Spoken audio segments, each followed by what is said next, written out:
so he volunteered to do some research for us and share what he found. And so I expect everybody to give him your full and respectful attention, and then we'll move on from there. So I'm going to sit in the back. Is this enough light for you? Oh, yeah, it's okay. All right, take it away. So I'm monotone, so when I talk, I tend to not be as loud. So if you guys could welcome me, I would really appreciate that. So maybe I should introduce myself first. My name is Alpha Semakula. I'm from Uganda, Kampala, Uganda. For those of you that don't know Uganda, Uganda is a country that's located in East Africa. Uganda is located in East Africa, and well, that's home for me. And I'm very interested in this man. I've been, well, he passed, but for a very long time, I've been looking up his work for a couple of years now, and I've been keeping track of things he's been doing throughout his career. Now, his name is Dr. Ivan Van Satima. He was born in Karima, Guyana. It's at the time Guyana was one of those British colonies, and in his early years he went to school in his native country, Guyana, and he spent 14 years in school. And then when he got to the point where he was pursuing a higher education, he went to Britain, and he went to the School of Oriental and African Studies at the University of London. This is in 1959. And he was very interested in poetry through his life. And when he got there, it made sense that he pursued education as it pertained to Africans and stuff like that. And what he learned about what they were teaching in school about Africans and what Africans had to contribute to civilization, it was very depressing. And he got so sad, and he fell into this depression. And he took poison, and he wanted to kill himself. He made an attempt on his life. And there is a saying that says, what doesn't kill you makes you stronger.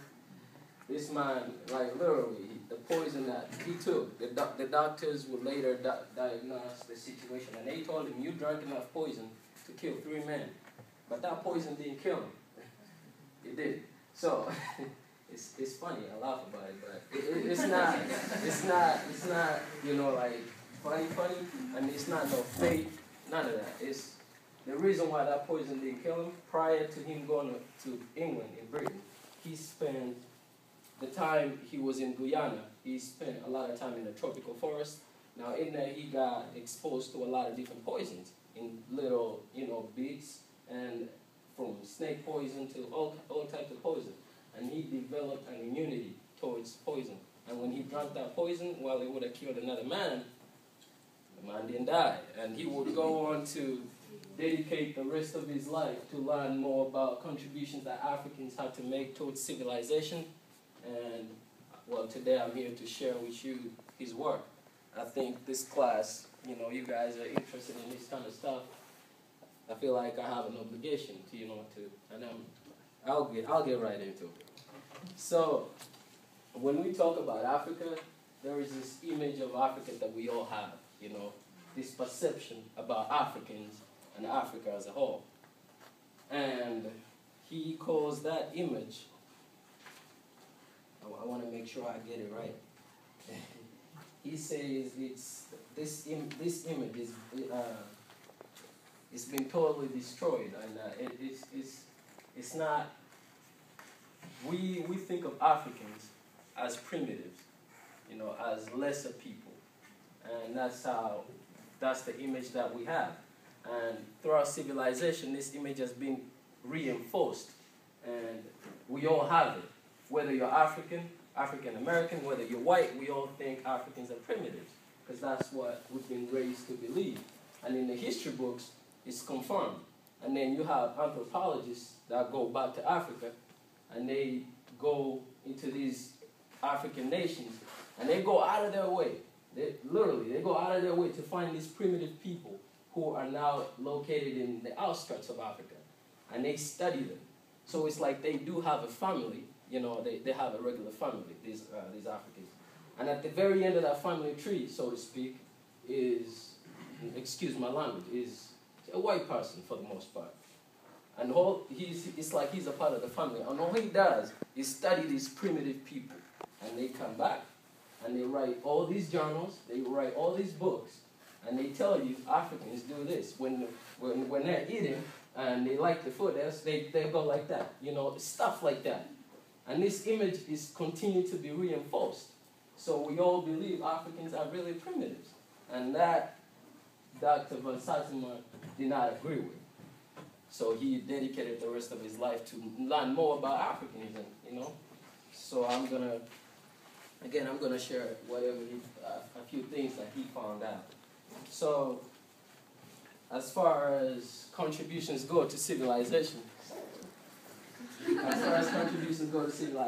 said Africans, at this some part of Africa, they were smelting steel. Now, still, this is fascinating stuff, but today it doesn't mean much because we're that much farther ahead as far as technology goes. But he said they were smelting steel at 3,272 degrees Fahrenheit.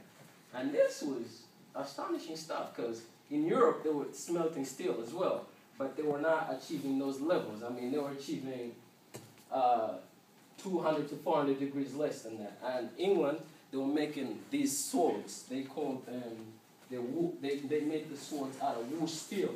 And these were some of the finest swords. And the English had these swords. But the steel that they used to make those swords was smelted in Africa, present-day Tanzania. And they used a one-stage processor. Now I want to show you guys what that is. That's Dr. Van Satima. And this here was the one-stage processor that they used to smelt that steel. And it's astonishing stuff. You know, moving on, there is this other place called Namaratunga. Now, Namaratunga, it literally means a place of stones. So, Namaratunga, in 1978, two archaeologists founded this place. Two archaeologists founded this location, and their names is Mark. One of them is Mark Lynch, and the other one is L.H. Robbins. And what they discovered, this site is in present-day Kenya, and they said this site, all this was done 300 years before Christ. That's 300 years before Christ. So, and the thing about this site, you might think all these stones are aligned, it's just random stuff going on. But for every pillar, it represents a certain star in the sky. Africans had this fascination with the stars. I don't know why, but they think something about the stars fascinated them. And they aligned all those stones directly with the stars. And they built the first and the most accurate of prehistoric calendars. And a lot of scholars argue that later on, the Greeks would go on to base the 30-day calendar that we use today off of what these folks were doing here. And again, this observatory is 300 years before Christ. This stuff that you're not gonna read about in your history books, but Dr. Van Satima, this is the kind of stuff that he was reviewing throughout his life and his scholarly life and all that. And there are these other people called the Doggins. Now the thing about the Doggins, when Europeans came into Africa, when Europeans came into Africa to take slaves and stuff, and I know everything that happened as we know about Africans. These Doggins, they ran to these folks, the Doggins, they ran to the mountains, and in the mountains, they found a home, and they just like these guys, they were fascinated with the stars as well, and they say the stars, they had written this stuff on the wall in the cave. It says the stars are running away from us. That's what they said. And at first archaeologists thought, these guys, this is poetry. Until they realize, well, today we know that they will make that kind of statement because today we know that the universe is always expanding. Now, as the universe expands, it appears that the stars are running away from us. How they figured this stuff out, this stuff is all interesting. But they fixated upon this one star that they say it was the egg of our world. Today we call it Series B, and with all the telescopes and the stuff that we have, NASA came up with this picture, and this is the star right there, Series B. The thing about that star, you cannot see it with the naked eye, but they didn't just see it. They went ahead and they drew its orbit. Now this is it, and it's not perfect, but it's very similar to what you see over here. And again, this stuff is all interesting, but you're not going to read about it in your regular history book. So that's today they call this star Siggy Polo. Today we call it Series B. Interesting stuff, right? So we moving forward. That up until this point, the Africa that I've been explaining to you is Africa before slavery. There is Africa as we know it. Africa, that image that we have, that's another Africa. Africa after slavery. When Europeans came. And Dr. Van Satima, to elaborate so his students can have a good idea of how bad things were, he puts it in terms of the Holocaust. He says there is two Africas. Africa before the Holocaust and Africa after the Holocaust. Africa before the Holocaust is the Africa, this is all the things I've been talking about up until this point. Now Africa after the Holocaust is the Africa that we know, that we all know. All right?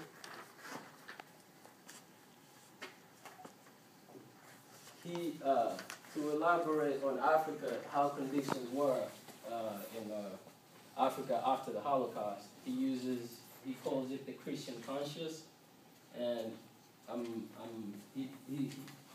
when he explains this, it's not coming from a bad place. It's actually coming from a good place, and there's a lot of good Christians, out there. But to elaborate, and I'm going to read it out loud to quote what happened.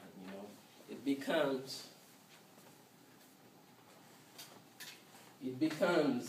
necessary in order to appeal to that conscience, to assume or even to invent in your mind that these really are inferior people and that we are doing good to them by dragging them up into civilization.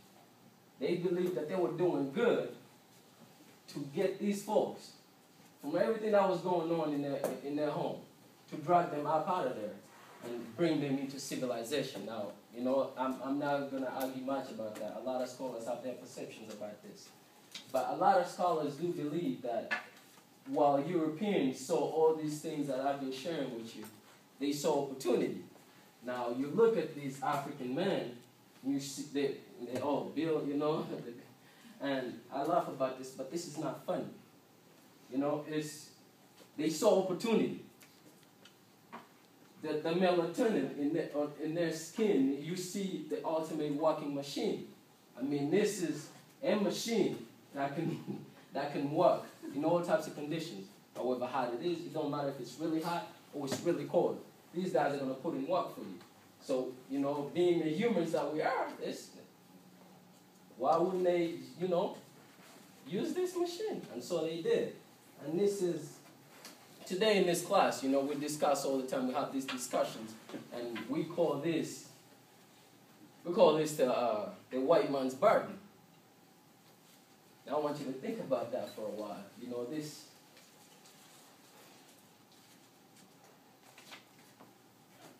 Dr. Van Satima says this is sick. It's schizophrenia. It's bad. From the icing on the cake is the slave ships that they used to bring Africans out of Africa into these later nations. They had names like Hope, Good Intent, Justice, and my personal favorite, Jesus. Now,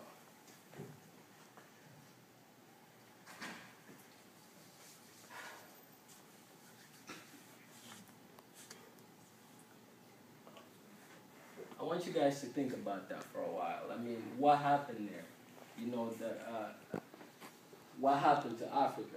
And like since then, scholars can make the argument that ever since that point, everything that we know about Africa and Africans and what we're capable of, or what any person of African descent, what they're capable of, it's not much. You know, they did them a favor to lift them into civilization. Well, they were civilized where they were at. You know, I only have 15 minutes, so I'm gonna move along here. But there is this perception that we all have that, and this is the thing, the quote that Dr. Saitama has, and I want you guys to take the time out to think about this. It says that very many of our people don't know where they come from, what is going on, and where they're going. You know, and there is this perception that goes around, and a sense of belief that, you know, we as people of African heritage, we have to rewrite history. We have to start from scratch. And, you know, let's think about that for a while. Do we as a people really have to start? Do we have to start from scratch?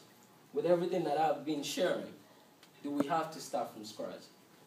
Or have things happened prior and history just doesn't recognize it? Now, we have an opportunity here. You know, this generation, we all have an opportunity here. We don't have to rely on the history books and all that stuff. Information is at your fingertips. Literally, it's on your fingertips, on your cell phones. You can go study up. So before the next man comes up to you and he tells you, you know, Africans are only, or people of African descent are only capable of this much. You know, I mean, think about this for a while. People of African heritage today, because now America is the best civilization there is. How many people can you name that are of African heritage, African Americans, that did all these accomplishments, but they're not entertainers, and they're alive? That list is not that big, but that list is big. You just don't know about it. They did all these things, but you're not going to find out about them in the history books until you go out and you do the research on your own. And there is a lot of them, but I'm only going to, well, the image is not here anymore, but there is a lot of African Americans that have accomplished a lot of things. We just don't read about it or see it in the history books. So my whole thing is, before we sit, we can sit in class and talk about, you know, what Africans or African Americans, what we're capable of. But one thing that we don't have to do is start from scratch. If anything, we have a legacy to uphold. There are all these things that have already been done. We just have to live up to it. And when you go to NASA, there are all these astronauts. There's a lot of African Americans, and they've been doing really good work in there. There is a man called Lewis Latimer. I don't know if you guys are familiar with that name.